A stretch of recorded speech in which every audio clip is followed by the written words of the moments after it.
Bismillahirrahmanirrahim. Assalamualaikum warahmatullahi wabarakatuh. Alhamdulillahirabbil alamin. Wa bihi nasta'inuhu ala umuri dunya waddin. Wassalatu wassalam ala asyrafil anbiya'i wal mursalin nabiyyina Muhammadin wa ala alihi wa ashabihi wa man tabi'ahu bi ihsanin ila yaumiddin. Asyhadu an la ilaha illallah wahdahu la syarika lah wa asyhadu anna Muhammadan 'abduhu wa rasuluhu la nabiyya ba'da, amma ba'd. Allahumma anfa'na bima 'allamtana wa 'allimna ma yanfa'una wa zidna 'ilman wa hudan wa tuqan wa salahan ya rabbal alamin. Hadirin yang dirahmati dan dimuliakan oleh Allah SWT, Bapak Ibu dan sekalian yang saya hormati dan saya muliakan, segala puji hanya milik Allah SWT. Kita memuji Allah atas limpahan rahmat dan karunia-Nya kepada kita sekalian. Pada kesempatan pagi hari yang mulia ini, kita dipertemukan untuk bisa saling menyambung hubungan persaudaraan dan juga mempelajari agama yang mulia ini. Mudah-mudahan Allah SWT melimpahkan rahmat dan karunia-Nya kepada kita sekalian, dan mudah-mudahan Allah SWT senantiasa mengumpulkan kita di dalam kebaikan. Salawat dan salam mudah-mudahan tercurahkan kepada Nabi yang mulia sallallahu alaihi wasallam beserta para sahabatnya dan orang-orang yang mengikutinya hingga akhir zaman nanti. Bapak dan Ibu sekalian yang dirahmati dan dimuliakan oleh Allah, tema dari pembahasan kita pada kesempatan hari Ahad ini yaitu buah manisnya iman.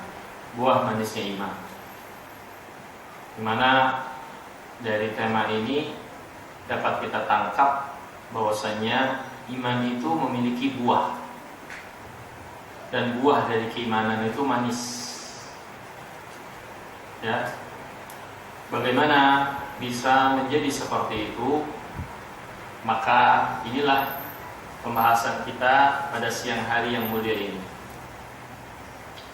Sebelumnya, Bapak dan Ibu yang dirahmati dan dimuliakan oleh Allah, tentunya yang pertama yang harus menjadi pertanyaan kita sekalian, apa itu iman? Apa yang dimaksud dengan iman dan batasan dari al-iman itu? Agar kita memahami dengan baik, sehingga pengetahuan dasar ini menjadi pokok untuk kita memahami dengan benar yang dimaksud dari buah manisnya keimanan itu. Ya.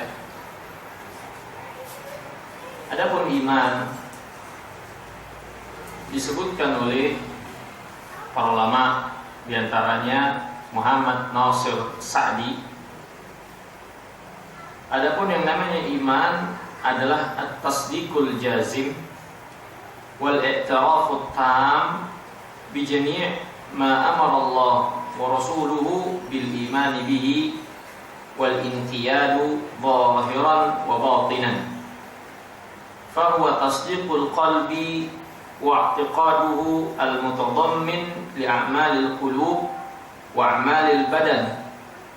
Wadzalika syamilun lil qiyami bid-dini kullihi. Kata Syekh Muhammad Nasir Sa'di, adapun iman batasannya, iman adalah pembenaran yang pasti, yakni yang tidak ada keraguan di dalamnya, pengakuan yang sempurna, mengakui seluruh apa yang diperintahkan oleh Allah diperintahkan oleh Rasulnya dengan mengimaninya serta tunduk lahir dan batin terhadap perintah tersebut. Pembenaran yang pasti dan pengakuan yang sempurna terhadap seluruh apa yang datang dari perintah Allah SWT dan Rasulnya dengan mengimaninya serta tunduk lahiran wa batinan, secara lahir dan batin. Dan keimanan merupakan pembenaran hati dan keyakinannya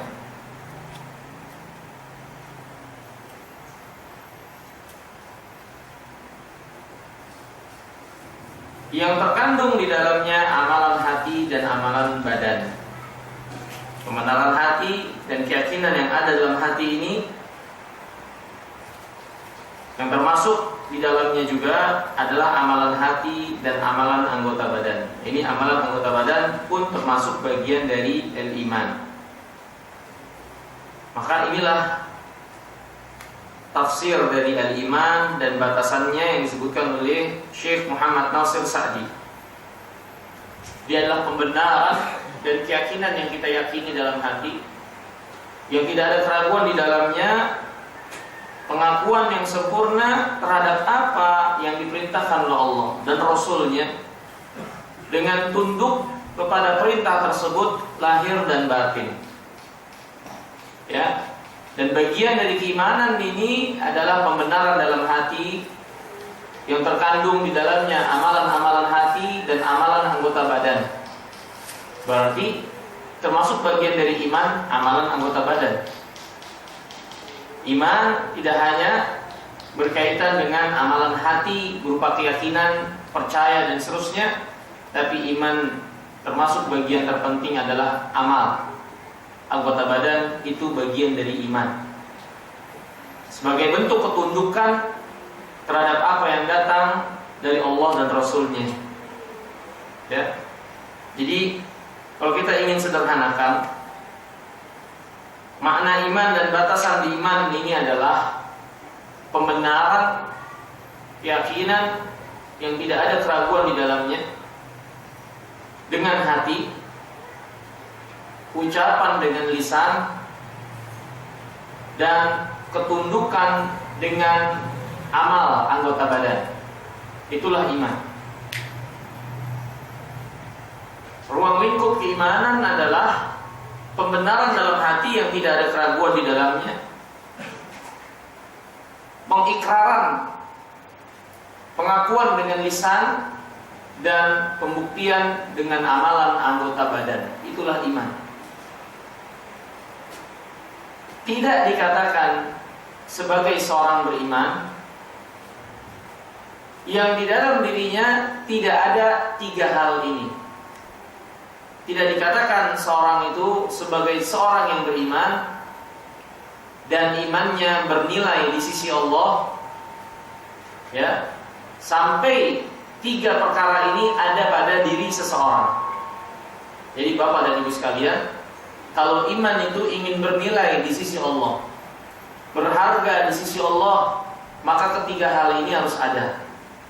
Keyakinan, pembenaran dalam hati yang tidak ada keraguan di dalamnya, mengucapkan dengan lisan, dan yang ketiga pembuktian dengan amal, tunduk anggota badan kita. Hilang salah satu dari tiga hal ini, maka seorang cacat keimanannya, bahkan keimanannya bisa jadi keimanan yang batal di sisi Allah. Hilang salah satunya, maka iman itu batal, tidak bernilai di sisi Allah Subhanahu wa taala. Harus ada tiga hal ini. Ya. Mana dalil yang menunjukkan akan hal ini? Bahwasanya ketiga hal ini harus ada pada orang-orang yang ingin keimanannya itu keimanan yang diterima dan selamat di sisi Allah. dalil yang menunjukkan akan ini diantaranya yang pertama, kita tentu tahu tentang orang-orang munafikin. Orang munafik, apa masalah mereka sehingga mereka dikatakan munafik? Apa masalah mereka sehingga mereka menjadi penghuni neraka jahanam yang paling dalam, menjadi penghuni kerak neraka jahanam? Apa masalah orang munafik itu? Apakah mereka tidak mengikrarkan keimanan? Apakah mereka tidak mengerjakan salat, bahkan jihad? Apa masalah utama mereka? Masalah utama mereka adalah apa yang ada dalam hati mereka. Mereka mengatakan dengan lisan keimanan, bahkan mereka sholat bersama Nabi yang mulia alaihi salatu wassalam di masjid Nabi SAW. Bahkan di sebagian waktu mereka ikut berperang bersama Rasulullah SAW. Tapi mereka tetap dikatakan sebagai munafik yang tempatnya di kerak neraka jahanam, sebagaimana yang Allah firmankan, innal munafiqina fid darkil asfali minan nar. Apa permasalahan orang munafik sehingga mereka menjadi seperti ini? Permasalahannya satu, apa yang ada dalam hati mereka, keimanan yang palsu yang ada dalam hati mereka. Mereka beriman dengan lisan dan berpura-pura dengan anggota badan, tapi hati mereka sebetulnya benci kepada Islam, benci kepada Islam, benci kepada kaum muslimin. Bahkan mereka mencari-cari celah untuk membuat kekacauan di tengah-tengah kaum muslimin. Mereka sangat senang kaum muslimin dapat kesusahan. Mereka sangat loyal, cenderung dan condong serta membela orang-orang kafirin. Ini ciri orang-orang munafik. Permasalahan mereka, hati mereka. Ya. Mereka mengucapkan kalimat-kalimat yang menunjukkan keimanan, akan tetapi itu tidak ada dalam hati mereka. Hati mereka berbanding terbalik dengan lisan dan apa yang mereka tampakkan dari amal anggota badan mereka. Permasalahan mereka ada dalam hati mereka. Maka seorang yang di dalam hatinya nggak ada keimanan yang benar, walaupun lisannya mengakui, walaupun anggota badannya ikut beramal, tetap keimanannya itu nggak berharga di sisi Allah. Seperti munafikin menjadi penghuni kerak neraka jahanam. Makanya dari iman itu yang namanya pembenaran hati, keyakinan dalam hati akan kebenaran yang datang dari Allah dan Rasulnya, ini nggak bisa diganggu gugat, bagian dari keimanan. Kemudian yang kedua, yaitu pengakuan dengan lisan. Barang siapa yang hatinya mengatakan beriman, kemudian beramal mungkin dengan sebagian cabang-cabang keimanan, tapi lisannya nggak pernah mengikrarkan keimanan, mengucapkan 2 kalimat syahadat, nggak pernah. Apakah dikatakan sebagai orang beriman? Tidak dikatakan sebagai orang beriman. Seperti sebagian orang kafirin yang sudah senang sama Islam, yakini kebenaran Islam. Bahkan ada sebagian amaliyah yang dilakukan yang menjadi amalan Islam, seperti yang diamalkan orang-orang beriman, tapi dia nggak ngucapin syahadat dengan lisannya. Apakah dikatakan sebagai seorang muslim atau seorang mukmin? Nggak dikatakan dengan itu. Sampai dia mengucapkan 2 kalimat syahadat, mengikrarkan keimanannya. Ya, berarti nggak cukup pembenaran dalam hati, nggak cukup beramal dengan anggota badan kalau lisannya nggak pernah mengikrarkan keimanannya, nggak cukup. Kemudian yang ketiga, barang siapa yang iman dengan hatinya, mengucapkan dengan lisan, mengikrarkannya, tapi tidak tunduk dengan anggota badannya kepada perintah Allah dan Rasulnya,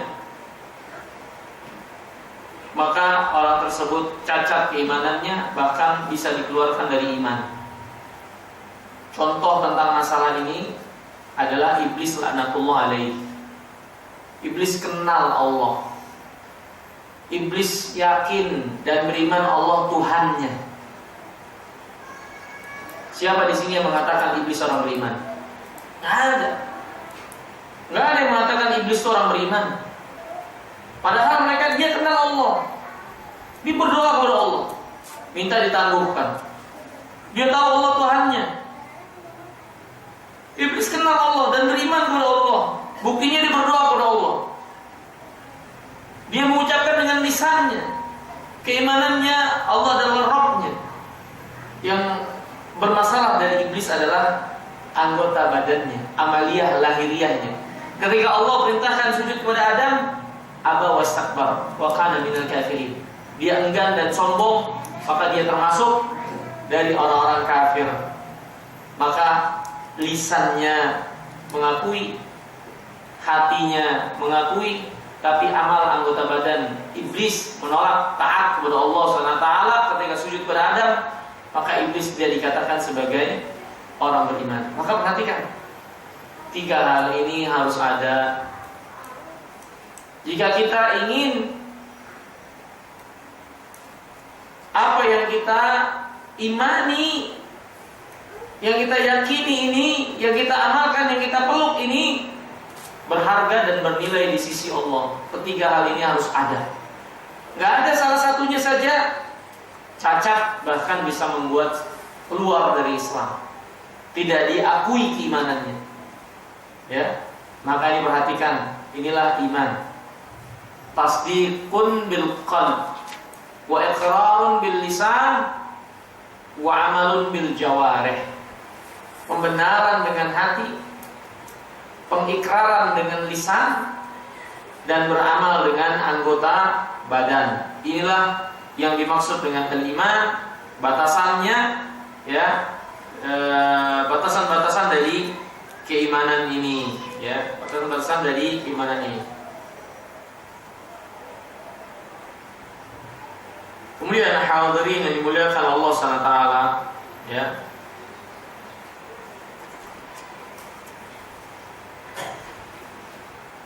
yang namanya keimanan ini memiliki rasa,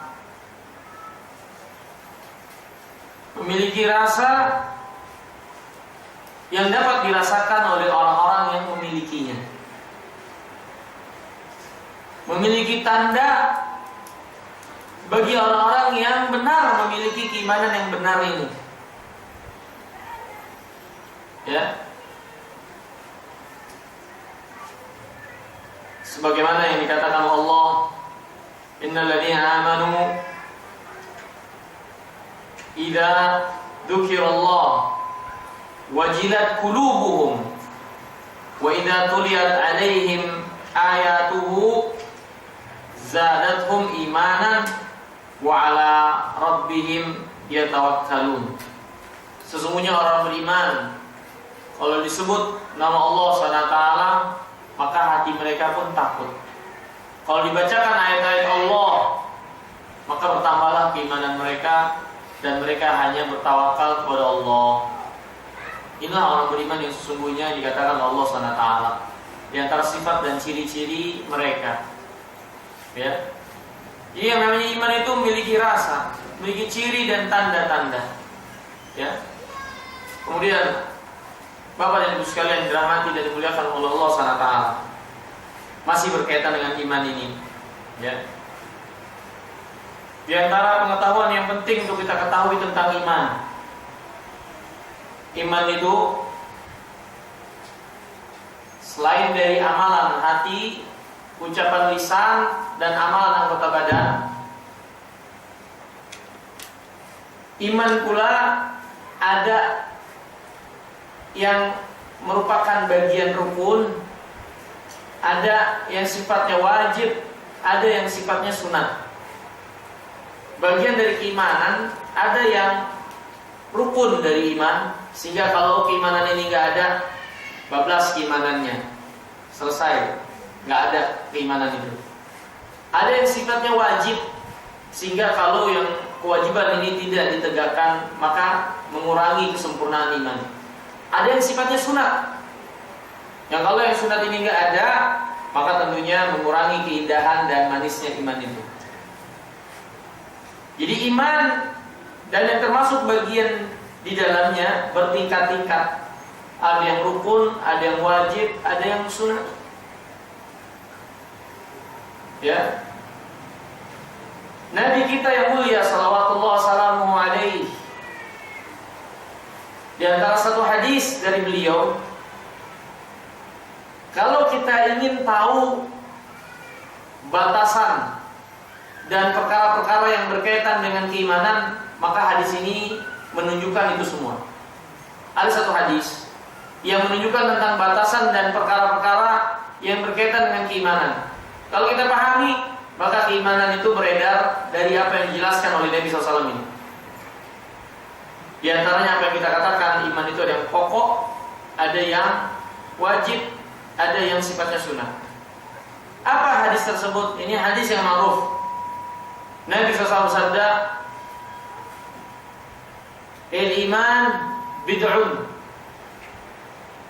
wa sittuna aw sab'un syu'bah.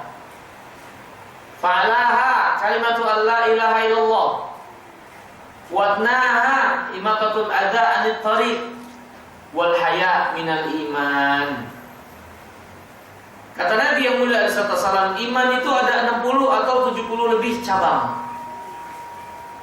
Yang menjadi pokok dasar dan tertinggi adalah kalimat la ilaha illallah. Terendah bagian dari keimanan, menyingkirkan duri dari jalan. Dan malu, kata Nabi SAW, bagian dari iman. Kalau kita memperhatikan hadis yang mulia ini, hadis ini menjelaskan tentang perkara-perkara yang berkaitan dengan iman. Pertama tadi, yang namanya iman itu adalah amalan hati, ucapan lisan, dan amalan anggota badan. Nabi bersabda, iman ada 60 atau 70 lebih cabang. Yang paling tertinggi qaul, ucapan la ilaha illallah. Berarti kalimat syahadat bagian dari iman. Pengikraran kalimat syahadat bagian dari iman, bahkan diantara bagian pokok dan dasar. Kemudian kata Nabi, imatatul adha 'anil tariq, ini bagian dari iman walaupun terendah. Menyingkirkan duri dari jalan. Ini apa? Amalan anggota badan. Berarti bagian dari iman adalah amalan anggota badan. Kemudian kata Nabi, al-haya' minal iman, malu bagian dari iman. Malu amalan apa? Amalan hati. Maka berarti di antara bagian dari iman adalah amalan hati. Maka iman itu amalan hati, amalan lisan, dan amalan anggota badan. Itulah iman seperti yang kita sebutkan tadi yang pertama. Kemudian yang kedua, iman itu ada rukun, ada wajib, ada sunat. Bagian-bagian keimanan itu penting untuk kita ketahui, sehingga tidak simpang siur kita dan dapat menjaga iman ini dengan baik. Yang menjadi rukun dari iman harus kita pelihara dan jaga, sehingga kalau rukun ini nggak ada, berbahaya sekali bagi seseorang, menjadi batal imannya di sisi Allah. Kalau kita kenal iman yang sifatnya wajib, maka ini akan menjaga kesempurnaan keimanan kita. Begitu juga dengan sunat-sunat daripada perkara keimanan yang akan membuahkan buah yang baik dari keimanan ini. Nabi SAW dalam hadis ini menjelaskan bagi sekalian, iman itu ada bagian yang wajib, yang rukun, dan yang sunat. Mana bagian yang menjadi rukun daripada keimanan? Tadi qaulu la ilaha illallah, ucapan syahadat la ilaha illallah wa anna Muhammadar Rasulullah. Ini usul, pokok dan rukun dari iman. Barang siapa yang tidak mengucapkan ini dan tidak mengikrarkan ini, nggak ada keimanan baginya. Maka iman ada yang sifatnya bagian rukun, ada yang sifatnya bagian wajib. Mana dari hadis tadi yang merupakan perkara yang wajib dalam iman? Ya, ini sabda Nabi, al-haya' minal iman, malu bagian dari iman. Malu itu hukumnya wajib. Dia amalan hati dan hukumnya wajib, yang akan menentukan kesempurnaan keimanan seseorang. Kemudian iman itu ada yang hukumnya sifatnya sunat. Yaitu apa? Sabda Nabi, imatatul adza anit thariq, menyingkirkan duri dari jalan. Ini kan sunat. Kita nggak diperintahkan untuk cari-cari paku tiap hari yang akan mengganggu kaum muslimin, enggak. Tapi kalau ada kelihatan di jalan, sangat dianjurkan kita untuk menyingkirkannya karena akan mengganggu jalannya kaum muslimin. Maka ada bagian dari keimanan yang hukumnya sunat. Ya, jadi iman hati, lisan dan anggota badan.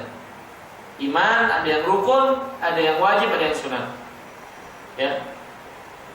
Dan juga dari hadis Nabi SAW tadi, iman ada 60 atau 70 lebih cabang. Maka menunjukkan kepada kita sekalian, yang namanya iman itu bertambah dan berkurang. Iman itu bisa bertambah dan berkurang. Ada 60 atau 70 lebih cabang. Ada orang-orang yang keimanannya sempurna, dari rukun, pokok sampai cabang-cabangnya. Ada orang-orang yang keimanannya cabang-cabangnya nggak sempurna. Rukunnya ada, kewajibannya jelas, tapi cabang-cabangnya dia nggak sempurna. Sebagaimana juga sebuah pohon, kelebatannya, baik buahnya, ini kan berbeda-beda satu dari yang lainnya. Maka begitu juga dengan iman yang ada pada kaum muslimin, berbeda-beda dan bertingkat-tingkat. Iman itu bisa berguguran, tidak membuat mati. Ada yang bisa rusak sampai mati keimanan itu. Ya, karena Nabi mengibaratkan dan memisalkan iman itu seperti pohon. Ya, yang bertambah dan berkurang daunnya, seperti keimanan juga bertambah dan bisa berkurang.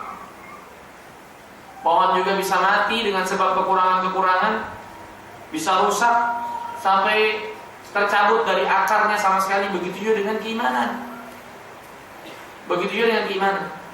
Maka ini diantara yang menjadi keyakinan Ahlus Sunnah. Iman itu bertambah dan berkurang.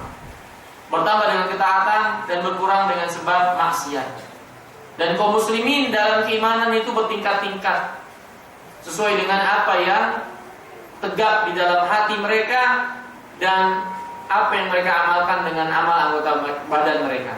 Semakin sempurna mereka menyempurnakan pokok dan cabang-cabang keimanan, semakin sempurna keimanan mereka. Ini diantara perkara-perkara yang berkaitan dengan iman. Iman itu hati, lisan dan amalan anggota badan. Iman ada yang sifatnya rukun, ada yang wajib, ada yang sunat. Iman itu bertambah dan berkurang.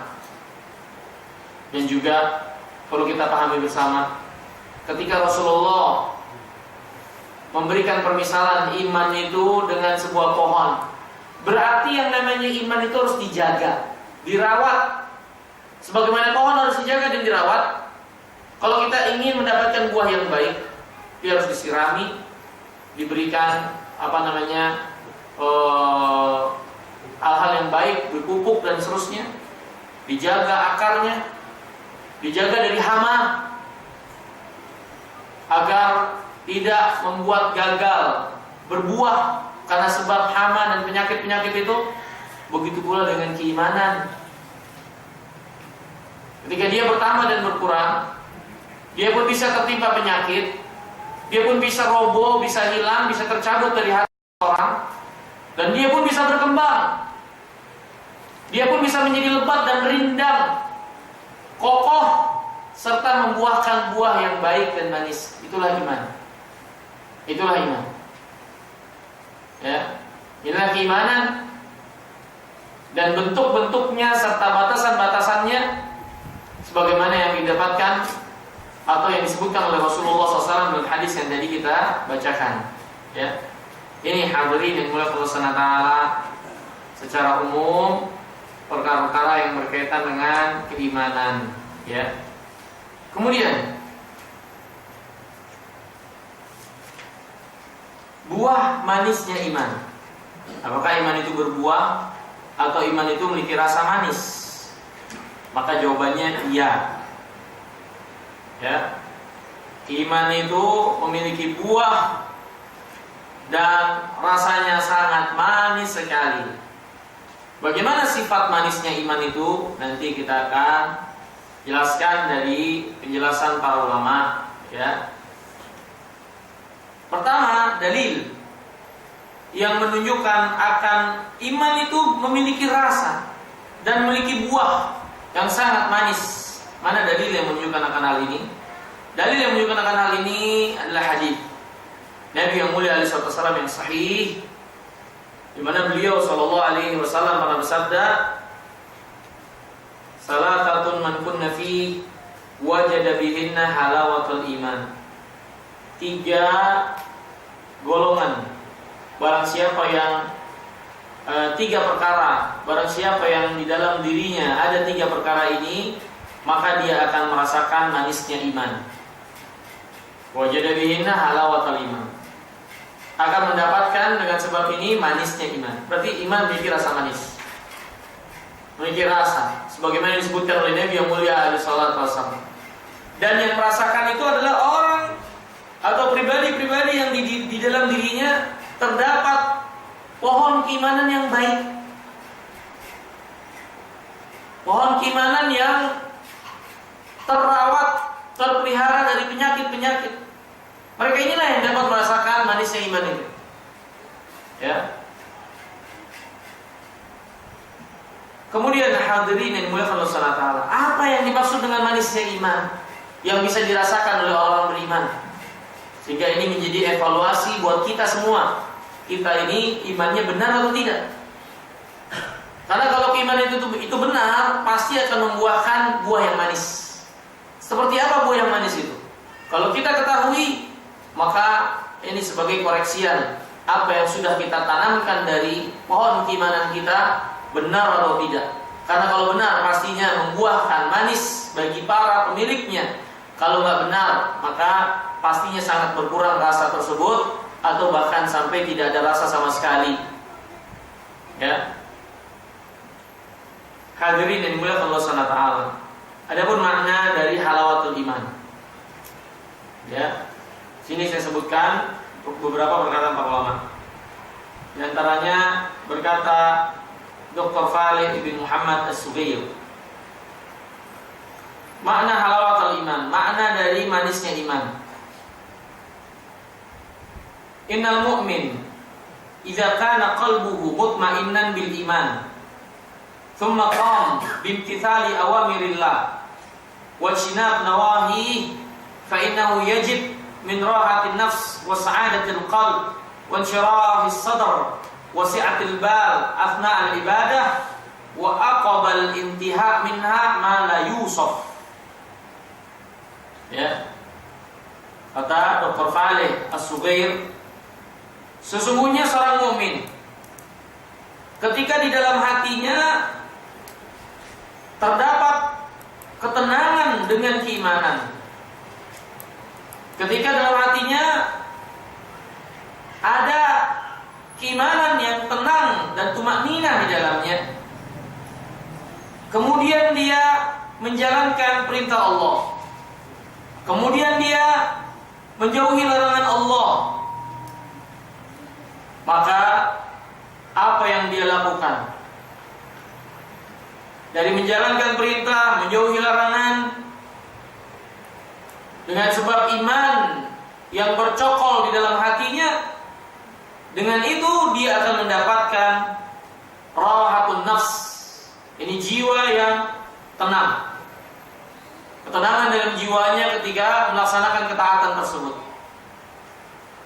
Wa sa'adatil qalb, dan kebahagiaan hati. Wa inshirahis sadr, dan hati yang lapang. Wa si'atil bal, dan pikiran yang luas. Yang itu semua hadir di dalam atau di tengah-tengah peribadatannya, dan setelah selesai dari suatu ibadah, suatu perkara yang tidak bisa disifatkan dan dikatakan dengan lisan untuk mengungkapkannya.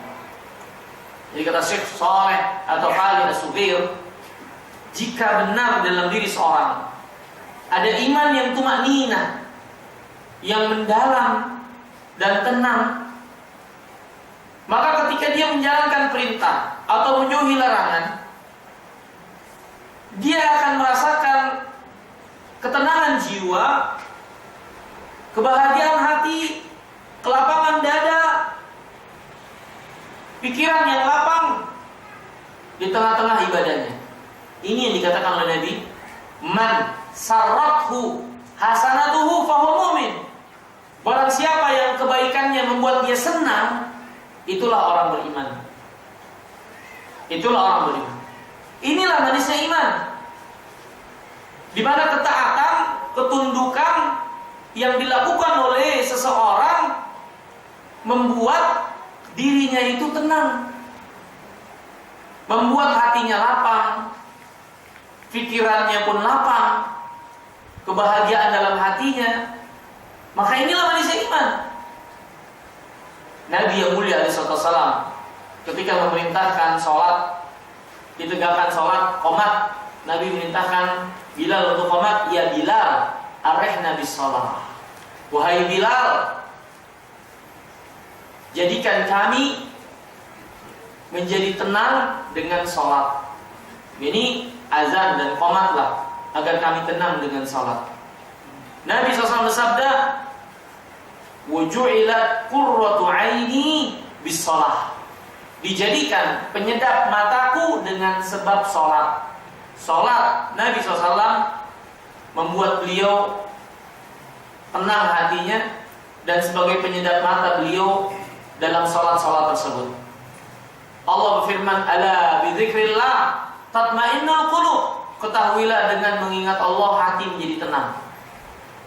Maka inilah manisnya iman itu, diantaranya ketenangan hati, kecenderungan hati kepada kebaikan dan taat, penyedap mata, serta lapangnya hati dan pikiran di dalam menghambakan diri kepada Allah SWT. Inilah manisnya iman. Inilah manisnya iman yang Nabi SAW telah menunjukkan kepada kita sekalian di dalam praktek ibadah beliau, yang itu menyenangkan beliau, menenangkan beliau, melapangkan hati beliau, dan seterusnya dari perkara-perkara yang merupakan pokok-pokok kebahagiaan yang Nabi SAW nikmati di dalam beribadah kepada Allah SWT. Makanya hadirin yang dimuliakan Allah SWT, gak ada Rasulullah SAW istirahat dari ibadah. Gak ada Nabi SAW istirahat dari ibadah, karena justru ibadahnya itu membuat beliau istirahat, membuat beliau tenang. Beda dengan orang-orang yang hatinya ada penyakit, ibadahnya itu sebagai beban yang berat, seolah-olah dipikulkan gunung di pundaknya ketika dia harus melaksanakan ibadah. Adapun Nabi yang mulia alaihissalam, maka justru lapang dadanya untuk beribadah, senang hatinya, tenang hatinya, tumakninah hatinya. Inilah manisnya iman, yang justru hati itu senantiasa condong dan ingin terus melaksanakan ibadah. Sehingga Nabi mengatakan, waju'ilat qurratu aini bis shalah. Kesenangan mataku, penyedap hatiku adalah di dalam sholat. Di dalam sholat, ya. Maka kalau seperti ini yang namanya manisnya iman, maka nggak ada orang yang merasa bosan dengan ibadah. Nggak ada orang yang merasa bosan dengan ibadah, karena ibadah itu kebutuhannya, penyedap matanya, kebahagiaannya. Inilah orang yang telah merasakan manisnya iman itu. Allah berfirman tentang Nabi kita yang mulia alaihi salatu wassalam, alam nashrah laka sadrak. Bukankah kami telah lapangkan dadamu? Dan Allah sebutkan nikmat-nikmat Allah kepada Rasulullah SAW. Di akhir-akhir ayat Allah berfirman, فَإِذَا فَرَغْتَ فَانْصَبْ. فَإِذَا فَرَغْتَ Fansop. Apa yang maksud idza faragta fansop? Kalau engkau telah selesai dari satu urusan, dari satu ibadah, fansop, maka tegakkan ibadah yang lain. Kalau telah selesai urusan satu ibadah, tegakkan ibadah yang lain. Lihat, Allah yang mengatakan fa idza faragta fartah. Kalau engkau selesai satu urusan, istirahat dulu. Enggak. Tapi kalau engkau telah selesai satu ibadah, fansop, maka tegak lagi untuk ibadah yang lainnya. Maka Nabi yang mulia alaihi wasallam, kelezatan, kelapangan hati, ketenangan, serta kebahagiaan hatinya, lapang pikirannya ada di dalam menghambakan diri kepada Allah. Maka bagaimana mungkin istirahat dari ketenangan dan kebahagiaan? Sedangkan ketenangan dan kebahagiaan itulah tempat dan tujuan istirahat manusia. Maka nggak mungkin kita istirahat dari kebahagiaan. Sama saja istirahat dari kebahagiaan celaka, kesempitan, keburukan. Makanya Allah tidak perintahkan kepada Nabi selesai dari ibadah istirahat, enggak. Selesai ibadah menuju ibadah yang lainnya. Karena di dalam ibadah itu ketenangan, dalam ibadah itu penyedap mata, kelapangan hati, dan seterusnya yang dirasakan oleh orang-orang yang benar keimanannya dan merasakan manisnya iman dengan sebenarnya. Ya, maka ini hadirin yang dimuliakan Allah Subhanahu wa taala, di antara gambaran dari manisnya iman itu. Bagaimana ciri dan tanda kecenderungan dan kecondongannya. Mari kita perhatikan lagi perkataan para ulama tentang masalah ini, ya. Kata Dr. Fa'aleh, wa hadhihi al-laddat tatafawat min syakhsin ila syakhsin hasba quwwatil iman wa dhaifihi. Ketenangan hati, kelapangan hati di dalam menghambakan diri kepada Allah yang ada pada diri hamba-hamba itu berbeda-beda, bertingkat-tingkat sesuai dengan kekuatan dan kelemahan keimanan itu. Semakin kuat keimanan, maka iman itu semakin besar, membawanya untuk bersemangat di dalam ibadah. Hadirin yang dimuliakan Allah, orang munafik karena nggak ada ketiadaan keimanan pada diri mereka, iman mereka iman yang palsu, maka Allah katakan tentang sholat mereka, wa idza qamu ila shalah qamu kusala. Kalau mereka mengerjakan sholat, mereka menegakkannya dengan penuh kemalasan, malas. Karena nggak ada iman. Pada hati orang munafik nggak ada iman, sehingga ibadah yang mereka lakukan ibadah dengan penuh kemalasan. Nah, orang-orang beriman berbeda-beda tergantung dengan kekuatan, tergantung pada kekuatan dan kelemahan keimanan mereka. Ada yang kekuatan keimanannya kuat sehingga nggak ada bagian dari kehidupannya kecuali bernilai ibadah semuanya. Dia di rumah dia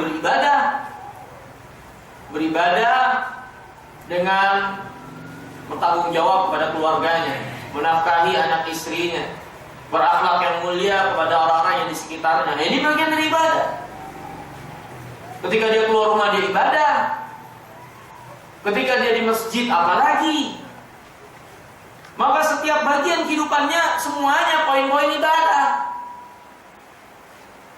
Makanya nggak akan pernah berhenti perjalanan peribadahan seorang beriman di kehidupan dunia ini sampai Allah mewafatkan dia untuk memberikan ganjaran yang lebih baik dari apa yang dia lakukan di dunia.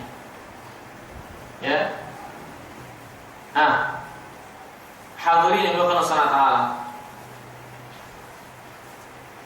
Kemudian kata penulis, wa tahsulu hadhihi al-laddah bi husuli asbabiha kama tazul bi zawali asbabiha.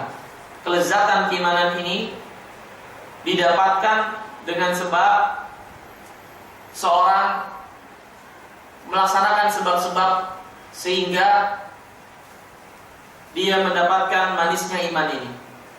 Dan manisnya iman itu akan hilang kalau sebab-sebab datangnya manisnya iman itu pun tidak dilakukan. Ya. Di antara sebab datangnya manisnya iman, mencintai Allah dan Rasulnya lebih daripada selain keduanya. Mencintai manusia karena Allah SWT. Kemudian tidak suka terhadap kekufuran dan jatuh kepada kekufuran. Dia sangat benci itu semua, seperti dia benci dan tidak suka untuk dilemparkan ke dalam api neraka. Ini di antara sebab-sebab yang akan membawa kepada manisnya iman. Al-Imam An-Nawawi berkata, qala ulama rahimahumullah, makna halawatul iman al-istildzad at-ta'ah wa tahammuli al-masyaqqat fi ridallah azza wajalla. Makna dari manisnya iman adalah kelezatan di dalam ketaatan yang dirasakan oleh seseorang dan kemampuan memikul setiap beban keberatan di dalam rangka mendapatkan ridho Allah.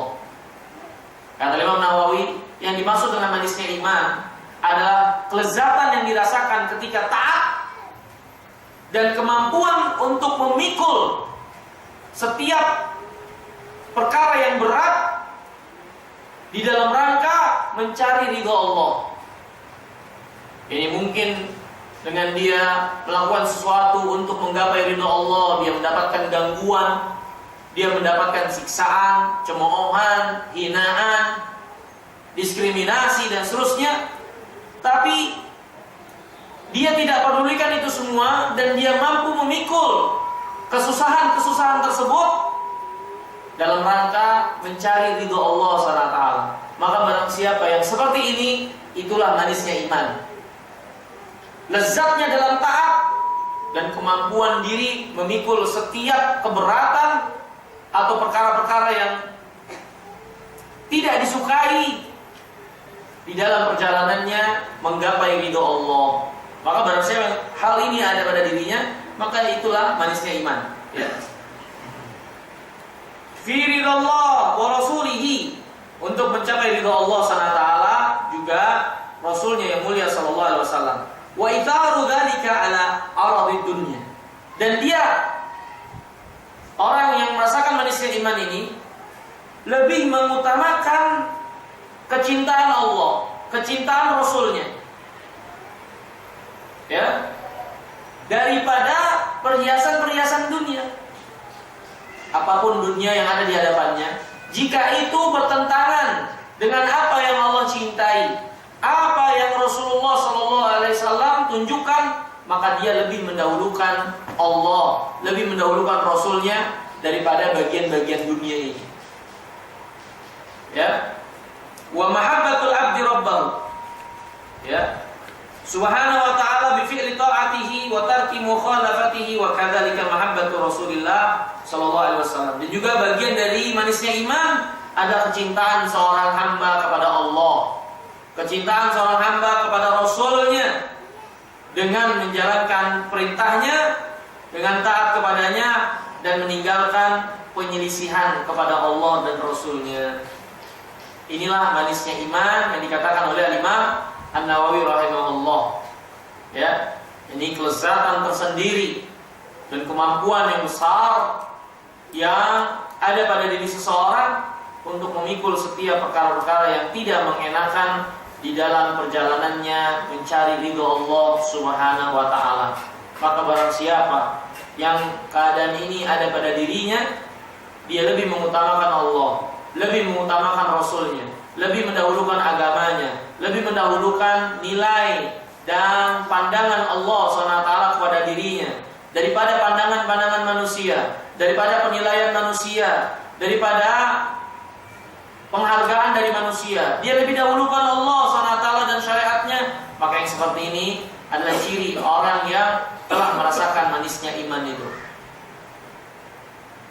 Berkata Imam Ibnu Hajar, ya, Al-Asqalani dalam kitabnya Fathul Bari, halawatul iman syabbaha rabbatal mu'min fil iman bi syai'in hul.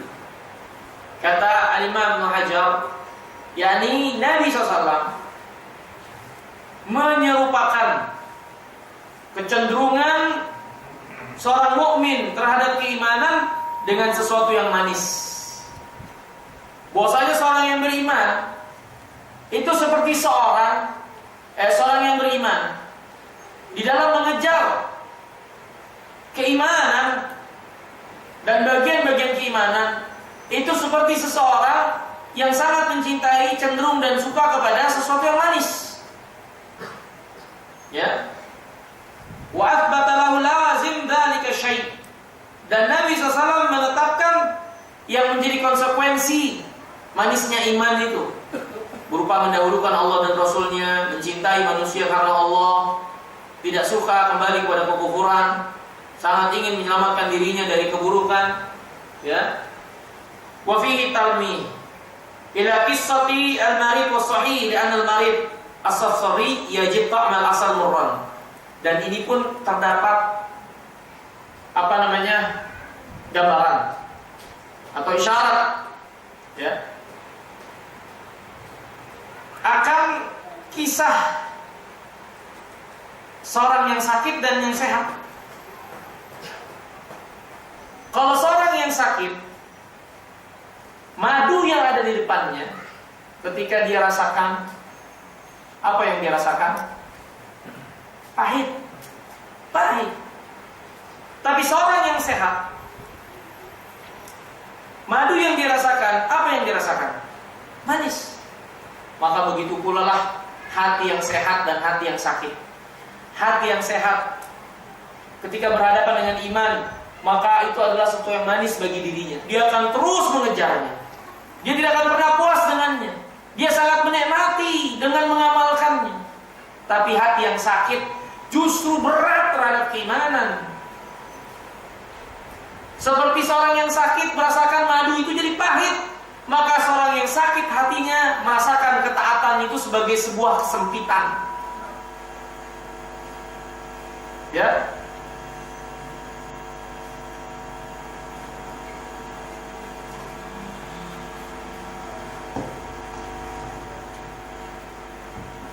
Saya ulangi, ya. Pada diri seorang yang hatinya sakit, maka ketaatan itu akan menyempitkan dirinya, menyempitkan hatinya, tidak menyenangkan dirinya. Tapi dalam hati yang sehat, seorang yang hatinya sehat, maka setiap bagian dari keimanan justru dia sangat cari, dia sangat condong, menginginkannya dan seterusnya, dan dia rasakan manisnya itu semua. Ya. Allah SWT berfirman, "Wa man yuridillah an yashrah sadrahu wa man yuridillah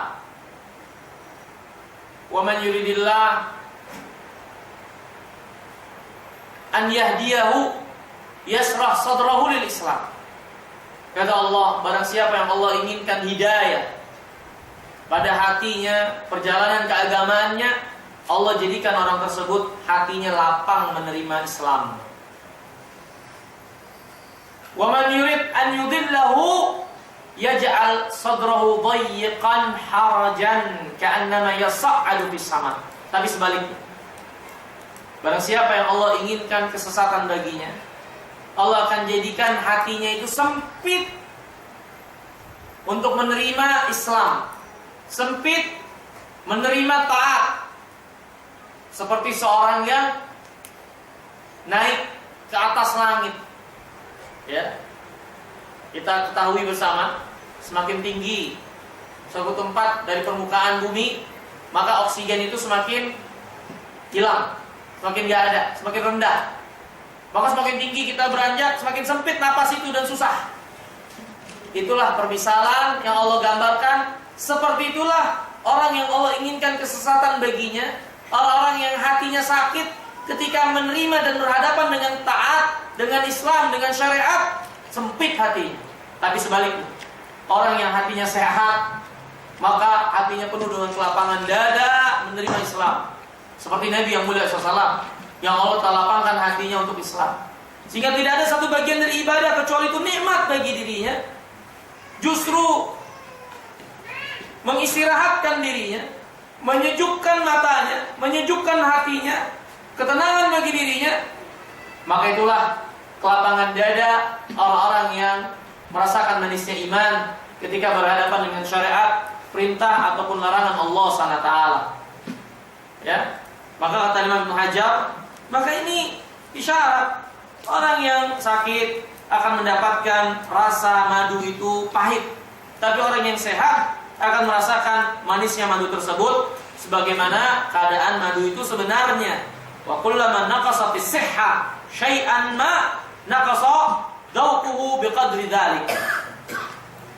Dan semakin berkurang kesehatan hati seseorang, maka semakin berkurang pula rasa yang dia rasakan dari madu itu dengan sebenarnya. Hadirin yang dimuliakan Allah Ta'ala, untuk melihat diri kita, hati ini dalam keadaan sehat atau sakit, maka lihatlah bagaimana keadaan diri kita ketika berhadapan dengan ibadah. Kesempitan hati di dalam menghadapi ibadah dan taat menunjukkan akan sakitnya hati tersebut. Tapi kelapangan dada, kelapangan hati dalam menerima syariat, ini menunjukkan kelapangan dan baiknya hati tersebut. Dan kalau hati itu sakit, segera diobati. Kalau hati itu sehat, maka pujilah Allah, karena segala karunia, rahmat dan kemudahan adalah milik Allah Subhanahu wa Ta'ala. Ya, ini dikatakan oleh Imam Ibnu Hajar tentang manisnya iman. Ya, berkata Imam Sindi dalam syarah Sunan Nasa'i, halawatul iman, yang dimaksud dengan manisnya iman, insyirahu sadr bihi waladzatul qalb lahu. Yang dimaksud dengan manisnya iman adalah lapangnya dada menerima keimanan dan kelezatan hati untuk keimanan. Tusbihu ladzatu syai' ila husulihi fil fam. Nabi atau diberikan permisalan, perumpamaan kelezatan sesuatu dengan apa yang dirasakan oleh lisan. Ini kalau memang benar hati ini baik, maka ketika dia menghadapi taat seperti lisan menghadapi manisnya madu. Ya, kalau hati itu benar, maka menghadapi ketaatan seperti lisan, seperti lidah yang sehat menghadapi madu. Dia akan bisa merasakan madu itu manisnya dengan sebenarnya. Seperti hati juga kalau sehat, maka dia bisa merasakan manisnya taat dengan sebenarnya. Tapi kalau lisan itu, lidah itu sakit, sariawan dan seterusnya, maka berkuranglah apa yang dia bisa rasakan dari manisnya madu itu. Begitu pula dengan sakitnya hati. Akan berkurang pula kenikmatan yang dia nikmati ketika dia bermunajat, menghambakan diri kepada Allah dan beribadah kepadanya. Ya. Kemudian hadirin yang dimuliakan Allah Subhanahu wa taala. Kata Imam Sindi, wabil jumlah falil iman laddah. Simpulannya bahwasanya yang namanya iman itu memiliki kelezatan fil qalb, di dalam hati. Tushbihu al-halawah al-hissiyah, yang manisnya itu serupa dengan manis yang kita rasakan seperti madu. Ya, bal rubbama yaglibu 'alaiha hatta yadfa biha ashaddul mararat. Bahkan terkadang manisnya iman itu dapat mengalahkan setiap perkara-perkara yang pahit yang harus dia hadapi di dalam ketaatan. Terkadang, kata Imam Sindi, karena sebab manisnya iman yang mendominasi hati itu, sehingga pahitnya dan kerikil-kerikil serta penghalang-penghalang dalam ketaatan itu tidak bisa mengalahkan dari manisnya iman ini yang telah mendominasi dan akhirnya menjadi suatu keadaan pokok yang ada pada diri seseorang. Ya. Kemudian wahada mimma ya'lam bihi man syaraha Allah sadrahu lil Islam, dan ini dapat kita ketahui, dapat diketahui oleh orang-orang yang Allah lapangkan dadanya di dalam Islam. Lihat Nabi yang mulia SAW, lihat para sahabat radhiyallahu taala anhum, lihat orang-orang terdahulu dalam keimanan mereka. Ada di antara mereka sampai mempertahankan diri, dibelah palanya, digergaji menjadi dua untuk mempertahankan keimanan, dan itu semua tidak menggoyahkan keimanan mereka. Lihat Bilal, lihat Ammar bin Yasir yang semua disiksa oleh orang-orang musyrikin Mekah. Lihat para nabi dan rasul.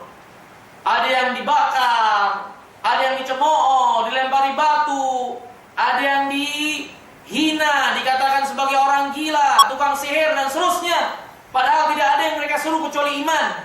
Tapi itu semua tidak menghentikan mereka untuk terus mempertahankan keimanan dan memperjuangkan keimanan. Kenapa mereka bisa seperti itu? Kenapa perjuangan ini bisa mereka lakukan dengan besar?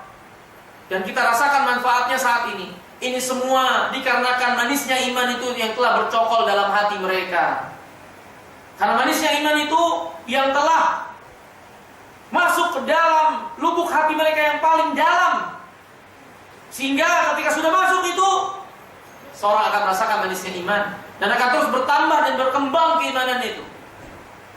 Keimanan hadirin yang dimuliakan Allah, kalau sudah terhujam ke dalam hati seseorang, maka dia akan bertambah terus dan berkembang terus sehingga pada waktunya ya dia berbuah dan merasakan kemanisnya iman dan seterusnya.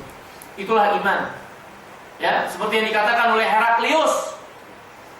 Dan ini dikenal oleh orang-orang ahlul kitab. Heraklius bertanya kepada Abu Sufyan yang ketika itu masih musyrik, bagaimana keadaan orang beriman yang mengikuti Rasulullah, tambah banyak atau tambah sedikit? Atau ada di antara mereka yang keluar karena benci kepada keimanan? Kata Abu Sufyan, enggak. Mereka tambah banyak dan enggak ada di antara mereka satupun yang keluar dari Islam karena benci kepada Islam. Maka Heraklius yang posisinya ketika itu sebagai seorang Nasrani yang paham kitabnya, Heraklius berkata, demikianlah keimanan. Kalau sudah menghujam ke dalam hati seseorang, maka dia tidak akan keluar lagi. Ya, dia akan terus bercokol dan berbuah, akan kokoh di dalamnya. Itulah keimanan yang sebenarnya. Nah, inilah orang beriman. Inilah para sahabat Nabi SAW. Bagaimana perjuangan mereka, darah mereka, harta mereka, mereka korbankan keluarga mereka, semuanya mereka korbankan. Untuk apa? Untuk iman, untuk Islam, kecintaan Allah, kecintaan Rasulnya, keridhaan Allah SWT. Inilah orang yang sungguh-sungguh merasakan manisnya iman. Maka di manakah kita dari mereka semua itu? Di manakah keimanan kita dari mereka semua itu? Keimanan yang menuntut perjuangan, pengorbanan untuk keimanan yang kita cintai, yang bercokol dalam hati ini. Lihat hadirin yang dimuliakan Allah SWT. Allah berfirman, ahasiban nas an yutraku an yaqulu amanna wa hum la yuftanun? Apakah manusia mengira mereka akan dibiarkan begitu saja mengatakan kami beriman, sedangkan mereka tidak diuji? Maka orang terdahulu telah diuji oleh Allah SWT keimanannya, dan mereka benar-benar merasakan manisnya iman itu, sehingga perjuangan-perjuangan dan pengorbanan yang mereka lakukan Allah ceritakan pada kita sekalian, yang menunjukkan hebatnya keimanan itu yang Allah berikan hidayah kepada mereka. Ya, lihat kisah-kisah yang sangat banyak, ya, dari kisah para nabi dan rasul atau kisah orang saleh terdahulu dalam iman, yang mereka harus mendapatkan gangguan dengan sebab keimanan itu. Yang Allah berfirman, "Wa ma naqamu minhum illa an yu'minu billahil azizil hamid." Tidaklah orang-orang kafirin menyiksa mereka kecuali karena mereka beriman kepada Allah. Maka permasalahan keimanan inilah yang membuat iri dan hasad orang-orang kafirin, sehingga mereka melakukan makar jahat dan kejelekan kepada Islam dan kaum muslimin. Maka hadirin yang dimuliakan Allah SWT, seorang yang merasakan manisnya iman, maka lihatlah bagaimana perjalanan mereka terdahulu. Pembelaan mereka, beraninya mereka, kesungguhan mereka, seriusnya mereka di dalam jalan keimanan. Ini cukup bagi kita sekalian menunjukkan betapa besar rasanya manisnya iman yang mereka rasakan itu. Ya. Kemudian hadirin yang dirahmati dan dimuliakan oleh Allah SWT, berkata juga Al-Imam Sindi, al-halawah lima yajiduhul mu'minul kamil fil qalb bisababil iman minal insyirah wattisa' waladatil qurb minallah. Yang namanya manisnya iman itu didapatkan dalam hati seorang mukmin yang sempurna hatinya dalam keimanan, dengan sebab keimanannya berupa kelapangan dada, keluasan dan kelezatan ketika mendekatkan diri kepada Allah SWT. Kelezatan ketika mendekatkan diri kepada Allah. Ya. Lihat hadirin yang dimuliakan Allah SWT. Di antara 7 golongan yang akan dapat naungan nanti di hadapan Allah SWT di yaumul qiyamah, di padang mahsyar. Pada hari yang tidak ada naungan kecuali naungan Allah, yang Allah jadikan bagi 7 golongan ini. Di antara mereka adalah rajulun qalbuhu muta'alliqun bil masajid. Seorang yang hatinya digantung atau tergantung di masjid. Ngapain dia di masjid? Memakmurkan masjid Allah, beribadah kepadanya. Seolah-olah orang ini dengan masjid seperti ikan dengan air. Ikan kalau kita keluarkan dari air, apa yang akan terjadi pada ikan itu? Resah ikan itu. Resah ikan itu. Begitu pula lah orang yang hatinya telah dipenuhi dengan keimanan, orang yang hatinya terpaut kepada Allah, syiar-syiar Allah dan agamanya. Di antara ciri mereka, hati mereka sangat terpaut dan tergantung di masjid. Setiap mereka keluar dari masjid, setiap mereka selesai dari ibadah di suatu masjid, mereka sangat menantikan untuk kembali ke masjid, beribadah kembali di dalamnya, bermunajat kepada Allah SWT. Ini yang menjadi kecintaan mereka. Inilah manisnya iman. Ya.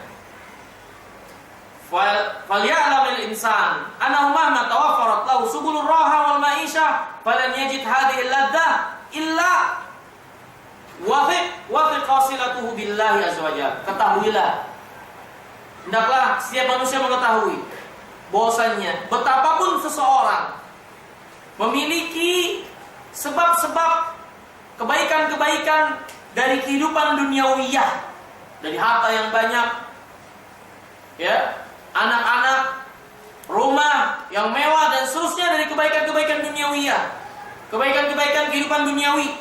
Jika dia tidak mendapatkan kelezatan keimanan ini, maka dia akan sempit hidupnya.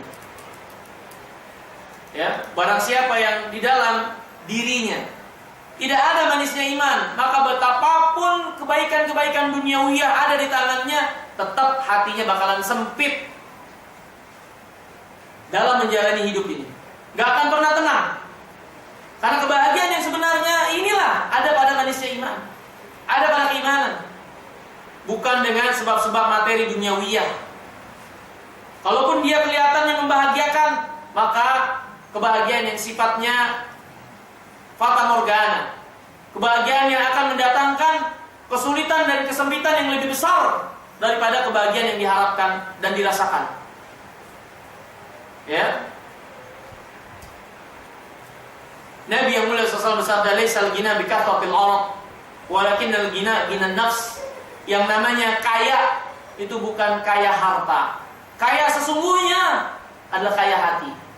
Maka orang yang kaya dan banyak, betapapun hartanya, tetap tidak akan meluaskan hatinya. Yang meluaskan hati, itulah yang akan mendatangkan kebahagiaan. Dan yang hanya dapat meluaskan hati dan kebahagiaan didapatkan, itu hanyalah iman. Yang akan mendatangkan kebahagiaan dan keluasan hati hanyalah iman, bukan harta yang banyak. Ya, maka betapapun seorang memiliki wasilah-wasilah dan sarana kehidupan yang sangat baik dan mewah dan seterusnya, tetap tidak akan bisa merasakan kebahagiaan dalam hidup ini. Betapa banyak orang yang lebih banyak hartanya dari kaum muslimin, lebih mewah, lebih canggih teknologinya dan seterusnya, hidup penuh dengan kesempitan. Di negerinya banyak orang-orang yang stres, depresi, bunuh diri. Ya, seperti di Jepang, di negara-negara kafir, yang harta itu melimpah ruah, teknologi melimpah ruah, tapi itu tidak mendatangkan kebahagiaan bagi diri mereka. Lihat kaum muslimin hidup apa adanya. Makan sederhana, teknologi sederhana, tapi lihat keadaan mereka berjalan dengan penuh ketenangan, kebahagiaan. Ya, mereka tidurnya merem. Ya. Kata penulis, ya, dan kelezatan ini tidak akan bisa kecuali seorang yang kuat hubungannya dengan Allah. Fal mal wal jah wal hasab wal nasab wal aulad la tubni anil iman syai'an. Perlu kita pahami bersama, harta, kedudukan, jabatan, nasab, keturunan, anak-anak tidak bisa bermanfaat sedikit pun terhadap keimanan. Enggak bermanfaat sedikit pun terhadap keimanan. Ya. Wala nisbata baina na'imid dunya za'il wa baina na'imil iman, dan sesungguhnya enggak bisa dibandingkan kenikmatan keimanan nggak bisa dibandingkan dengan kenikmatan dunia. Kenikmatan keimanan nggak bisa dibandingkan dengan kenikmatan dunia. Ada orang-orang yang mungkin merasa nikmat dengan dunia yang dia miliki. Tetap orang-orang beriman dengan kenikmatan iman mereka lebih besar kenikmatan yang mereka rasakan. Ya, bayangkan hadirin yang dimuliakan Allah Subhanahu wa taala. Ya, ada orang-orang semisal para sahabat ketika mereka mengorbankan dan menumpahkan darah mereka, justru itu yang ingin mereka lakukan. Justru itu yang mereka inginkan. Ketika mereka beramal, berjuang di medan perang, justru mereka pengen mati. Kenapa mereka seperti itu? Ini karena manisnya iman yang mereka rasakan. Mereka berperang bukan ingin hidup, tapi ingin mati. Karena mereka ingin mengorbankan seluruh apa yang ada pada diri mereka untuk kenikmatan yang sangat besar ini, yang itu tidak akan dilakukan oleh orang-orang yang merasa nikmat dengan mal, dengan harta. Orang yang merasa nikmat dengan mal dan harta, kalau itu harus ditukar dengan nyawanya, dia akan berpikir 1000 kali. Ya mungkin saya dapatkan harta itu, tapi saya mati, siapa yang mati? Bukan saya. Tapi seorang yang merasakan manisnya iman, jangankan harta, darah pun dia korbankan untuk mengejar keimanan itu. Sebaliknya, maka nggak bisa dibandingkan nikmatnya orang-orang yang merasakan nikmat iman dengan orang yang merasakan nikmat dunia. Orang yang merasakan nikmat iman, dia akan korbankan semuanya termasuk darahnya untuk mengejar keimanan. Tapi orang yang merasakan nikmat dengan nikmat harta, ada batasannya apa yang dia korbankan. Karena dia tahu tidak akan membayar apa yang semua yang ada pada dirinya untuk mendapatkan harta itu, gak akan sebanding. Tapi orang yang merasakan manisnya iman, paham dan tahu semakin besar pengorbanan yang dia lakukan, yang dia keluarkan dan curahkan, maka semakin besar kenikmatan keimanan yang dia rasakan. Ya, terlebih lagi kenikmatan akhirat yang merupakan buah dari kenikmatan iman di dunia. Maka jangan pernah bandingkan kenikmatan dunia yang didapatkan dengan sebab harta duniawiyah dengan kenikmatan yang disebabkan dengan penghambaan diri kepada Allah. Jangan pernah bandingkan, gak akan pernah sebanding.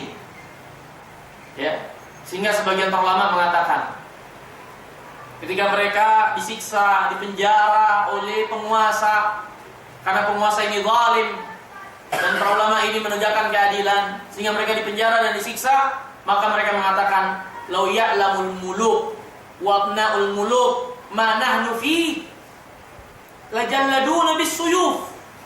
Kalaulah raja-raja itu serta pangeran-pangerannya tahu apa yang kami rasakan di dalam hati kami, walaupun kami dipenjara dan disiksa untuk menegakkan keadilan dan keimanan, kalau mereka tahu keadaan hati kami, tentu mereka akan menambah atau mencambuk kami dengan pedang.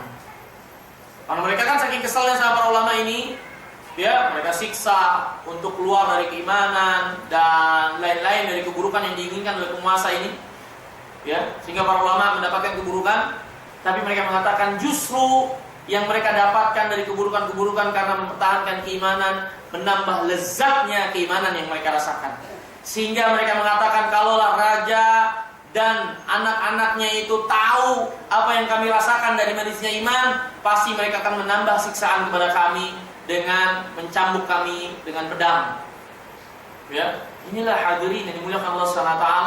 Manisnya iman itu kalau sudah bercokol dan terhujam dalam hati seseorang, akan membuahkan sesuatu yang sangat manis sekali, hingga seorang itu akan berkorban dengan apapun juga, walaupun dengan darahnya, untuk mencapai manisnya dan buahnya keimanan yang sangat lezat dan manis ini.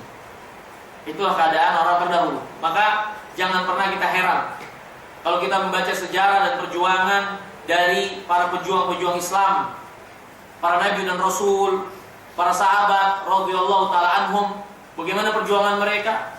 Oh, jangan pernah heran, ada orang yang seperti itu.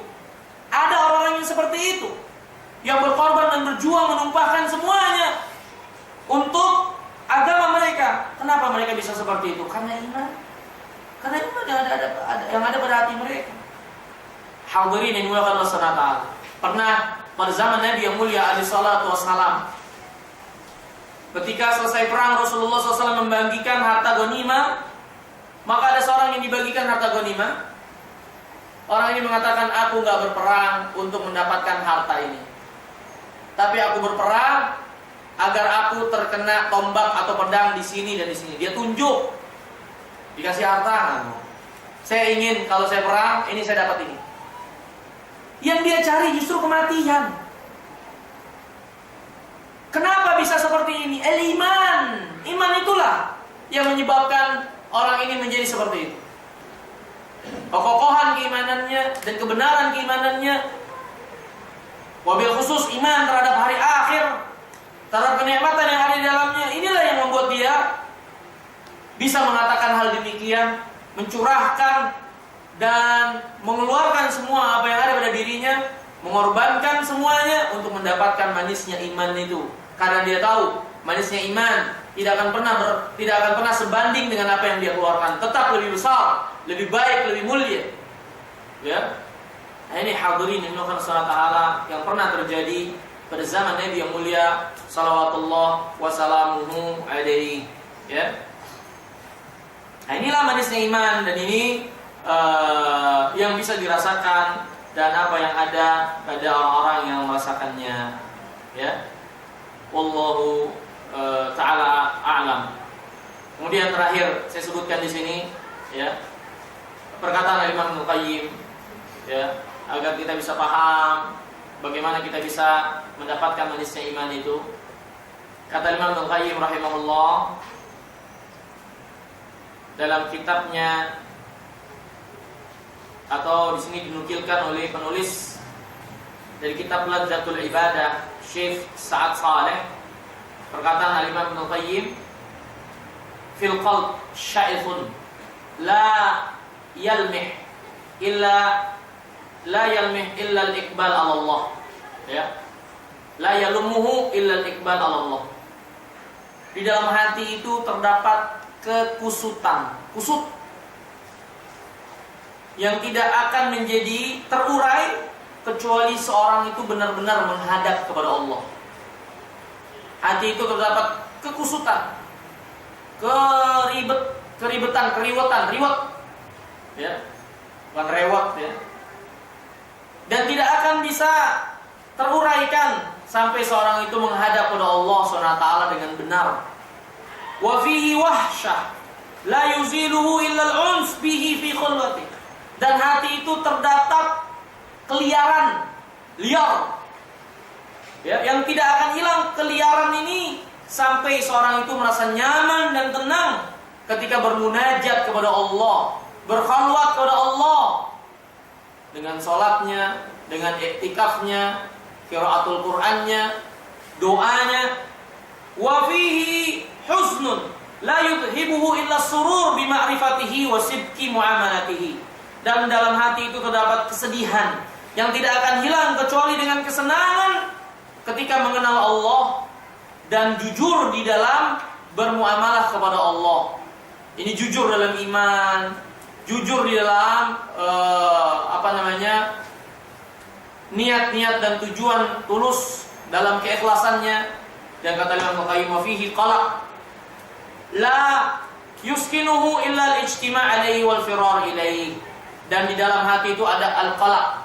Ini qalaq itu bukan qalaq, ya.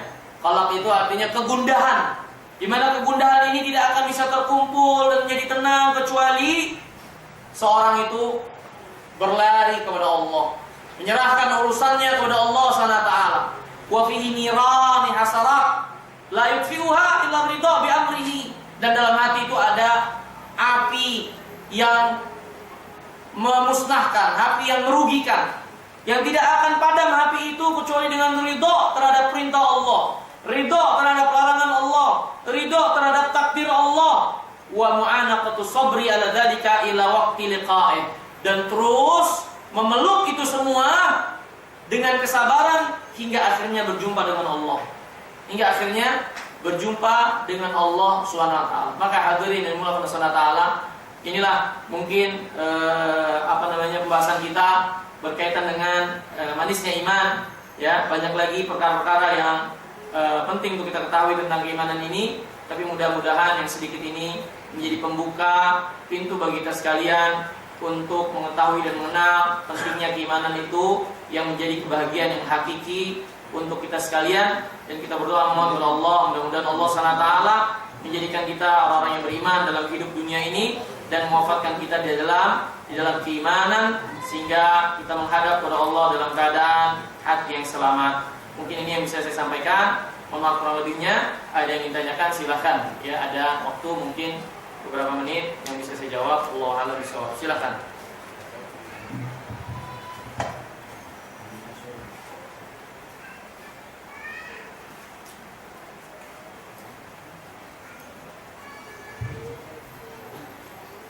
Masih ditunggu bagi yang sudah memiliki pertanyaan atau bisa langsung ditanyakan menggunakan mikrofon.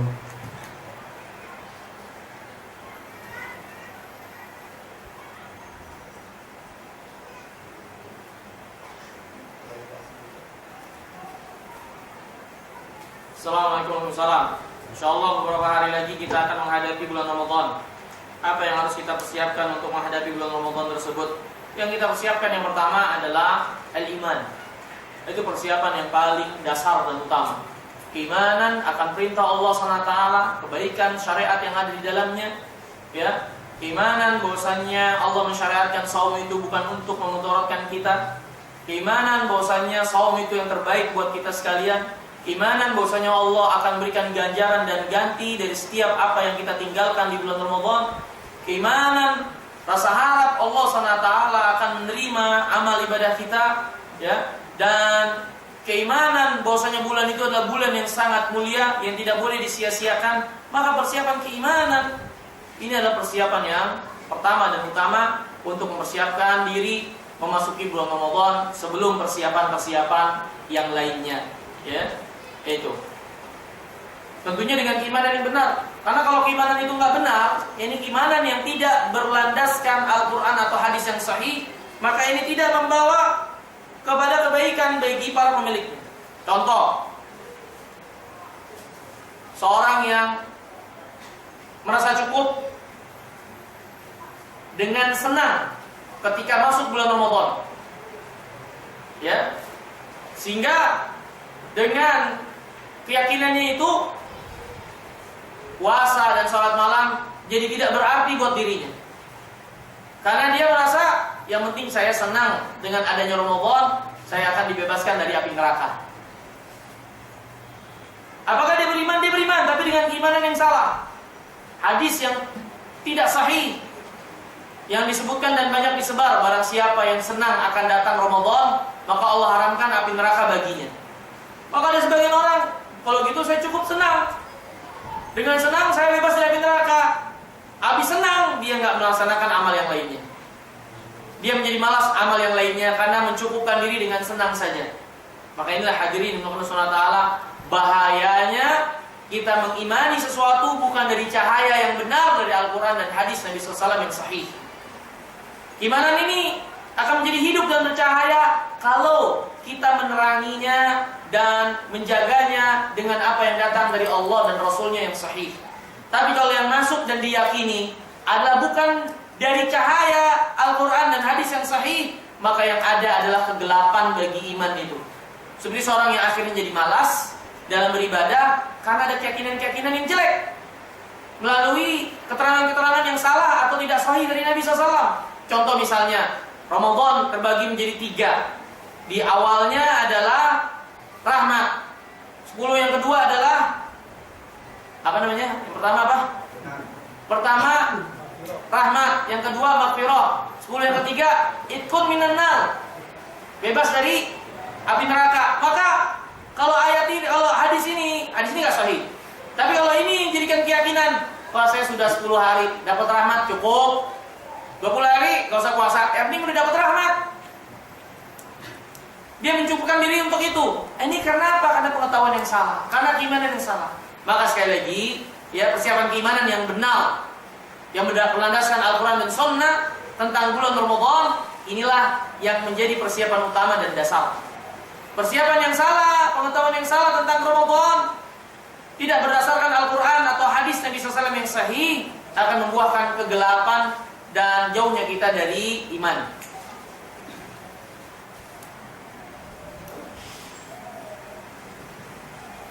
Apakah seorang anak dari orang tua yang muslim harus bersyahadat dan mengikrarkan keislamannya? Enggak. Kata Nabi SAW, kullu mauludin yuladu alal fitrah, fabawah yuhawidanihi au yunasiranihi au yumajisanihi, fa in kana muslimaini fa muslimun. Setiap anak terlahir dalam keadaan fitrah, dalam keadaan Islam. Kedua orang tuanya lah yang menggiring dan mengarahkannya menjadi majusi atau Nasrani. Dan kalau kedua orang tuanya Islam, maka dia otomatis adalah seorang muslim. Bayi itu otomatis seorang muslim. Maka nggak perlu lagi ikrar syahadat, nggak perlu. Ya, yang mengatakan harus perlu ikrar syahadat ini biasanya orang-orang yang membawa kesesatan ke tengah-tengah kaum muslimin. Ya, dia mengharuskan kaum muslimin untuk ikrar dan syahadat, tapi ikrar dan syahadatnya harus kepada imamnya. Akhirnya dibawa dia masuk ke dalam kelompoknya dan kepada imamnya. Sehingga yang belum berikrar pada imamnya, bersyahadat pada imamnya, ini bukan Islam. Seperti kita ini, yang nggak masuk dalam golongannya, ini bukan Islam, karena tidak bersyahadat pada imamnya. Ini banyak juga. Tapi yang benar, kalau kedua orang tuanya Islam, ya sudah, otomatis dia muslim. Apalagi dia sholat. Ya, tiap sholat dia baca syahadat. Ya, nggak perlu lagi dia ulang-ulang. Apakah dalam pengakuan iman secara lisan itu mengucapkan 2 kalimat syahadat perlu kita disaksikan oleh orang lain atau berbaiat kepada orang lain? Nggak perlu. Apalagi baiat. Yang namanya baiat dalam Islam hanyalah kepada pemimpin kaum muslimin yang sah, disepakati oleh keseluruhan kaum muslimin. Adapun kelompok-kelompok yang mengangkat pemimpin-pemimpin tertentu, ya, kekuatan nggak punya, negara nggak punya, kemudian menyuruh kaum muslimin berbaiat pada dirinya, ini kesesatan. Karena yang namanya baiat yang diajarkan oleh Nabi SAW adalah baiat kepada pemimpin kaum muslimin yang sah.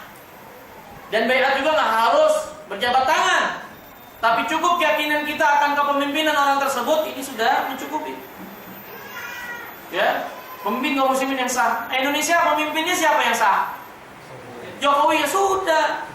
Dan kita nggak perlu berjabat tangan, kita akui dia pemimpin kita. Ya.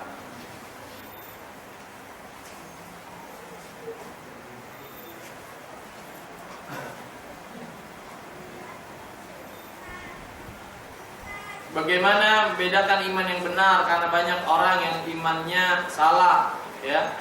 Yaitu dia, iman yang benar adalah iman yang dilandasi dari cahaya yang jelas Al-Quran dan sunnah Nabi SAW yang sahih. Maka akan jadilah itu keimanan yang benar. Tapi kalau keimanan itu tidak berlandaskan Al-Quran atau sunnah yang sahihah dengan pemahaman yang benar, kalau tidak berlandaskan itu semua, maka iman itu pastinya adalah kegelapan. Dan kalau iman itu benar, maka iman itu pasti membuahkan kebaikan dan akan akan berefek baik. Nabi SAW, ya, pernah menjelaskan ada sebuah pohon yang sangat mirip sifatnya dengan orang beriman. Ya, ditanya kepada para sahabat, pohon apa itu? Para sahabat gak ada yang tahu. Ada di situ yang tahu Abdullah bin Umar. Tapi Abdullah bin Umar masih kecil. Di situ banyak orang-orang tua. Maka Abdullah bin Umar nggak mau jawab. Karena apa? Karena menghormati yang tua. Dia nggak enak. Ya. Umar mengatakan kalau anaknya ini kan Umar ada di situ. Kalau dia bilang, tentu itu menjadi kebanggaan sendiri buat saya. Nih anaknya Umar nih tahu, yang lain pada nggak tahu. Ya, tapi kalau Abdullah bin Umar mengenal adab sehingga dia menahan dirinya. Kemudian Nabi mengatakan pohon tersebut adalah pohon korma. Apa bentuk persamaan pohon korma dengan orang beriman? Bentuk persamaannya adalah manfaat. Orang beriman seluruh bagian dirinya bermanfaat seperti korma. Inilah buah dari keimanan. Akan menjadikan seorang itu hidupnya, dirinya, tingkah lakunya, akhlaknya, semuanya adalah kebaikan dan bermanfaat untuk dirinya dan orang-orang yang ada di sekitarnya. Korma, pohon korma, nggak ada satupun bagian dari atas sampai bawah kecuali bermanfaat. Dari pelepahnya, buahnya apa lagi, batangnya, akarnya, semuanya bermanfaat. Semuanya bisa dimanfaatkan. Maka Nabi ketika memisalkan dan menyamakan orang beriman dengan korma, kesamaannya adalah dari sisi kemanfaatan. Orang beriman adalah seorang yang tidak melahirkan dari diri mereka kecuali maslahat dan manfaat. Dari lisan, dari tangan. Dan kalau mereka tidak bisa memberikan maslahat dan manfaat, paling tidak mereka tidak menimbulkan kemudorotan bagi yang lainnya. Itulah orang beriman dan buah dari keimanan. Nabi SAW bersabda, "Man kana yu'minu billahi wal yawmil akhir falyaqul khairan aw liyasmut." Barang siapa yang beriman kepada Allah dan hari akhir, hendaklah dia berkata baik atau diam. Nabi SAW bersabda, "Al-muslimu man salim al-muslimuna min lisani wa yadi." Seorang muslim yang sebenarnya, yang sesungguhnya adalah seorang yang orang lain selamat dari kejahatan lisan dan tangannya. Ya. Dan lain-lain kata Nabi SAW, "Laisal mu'min bit-ta'an walal la'an walal fahish walal bidhi." Seorang yang beriman bukanlah seorang yang tukang laknat, tukang caci maki, kata-kata kotor atau keji, bukan. Lisan orang yang beriman adalah lisan yang baik, karena lisan yang dikeluarkan dari lisannya berasal dari dalam hatinya. Maka orang yang beriman ini seperti korma. Tidak ada bagian dari dirinya orang yang bergaul dengan dirinya kecuali akan mendapatkan efek kebaikan. Ya, inilah orang yang beriman. Ya, nah itu semua tidak akan bisa tercapai kecuali benar di dalam memelihara, merawat dan menumbuhkan keimanan itu dengan cahaya yang datang dari Al-Quran dan Sunnah, dengan pemahaman yang benar. Ya, tapi kalau yang sifatnya merusak, mengatasnamakan keimanan, nggak mungkin. Bom bunuh diri, ya, melakukan kekacauan di tengah masyarakat, menghilangkan keamanan sehingga kaum muslimin menjadi penuh dengan rasa takut di negeri mereka sendiri. Ya, kehancuran yang dilakukan ini nggak mungkin bagian dari keimanan. Sedangkan Nabi bersabda, menyingkirkan duri dari jalan bagian dari iman. Kalau menyingkirkan duri aja bagian dari iman, maka nggak mungkin Islam ngajarin untuk menghancurkan, membuat kekacauan, menumpahkan darah tanpa hak. Nggak mungkin itu diajarkan oleh Islam. Bahkan menyingkirkan duri saja bagian dari keimanan. Maka nggak mungkin disuruh memporak-porandakan sebuah negeri, menghancurkan, bom-bom bunuh diri, pembunuhan membabi buta. Nggak mungkin itu diperintahkan oleh Islam. Kalaupun ada kaum muslimin yang melakukan, Islam berlepas diri dari apa yang mereka lakukan, itu bukan dari Islam. Bagaimana mengobati hati yang sakit sampai orang tersebut tidak mau sholat lagi? Ya, kalau ini adalah apa yang ada pada diri orang tersebut, maka sebaik-baik obat dari hati yang sakit adalah Al-Quran, terutama dengan mentadaburinya. Ya, Allah berfirman, "Qad ja'akum mau'izatun min rabbikum wa shifaa'un lima fis sudur wa hudan wa rahmatun lil mu'minin." Telah datang kepada kalian peringatan dari Allah sebagai obat dari penyakit yang ada dalam hati, rahmat dan juga petunjuk bagi orang-orang beriman. Apa itu? Itu Al-Quran. Ya, Al-Quran. Al-Quran adalah obat untuk penyakit hati. Maka dibaca, dipahami, diamalkan. Ya, Al-Quran adalah sebaik-baik obat untuk penyakit hati ini. Ya, selain di antara obat penyakit hati juga adalah iman. Dengan menuntut ilmu, ya, mengenal agama ini dengan baik, belajar Alkitab, Sunnah dengan pemahaman yang benar menurut disiplin ilmu yang benar, maka insya Allah ini akan mengobati setiap penyakit hati. Wallahu a'lam. Ada lagi? Kalau nggak ada,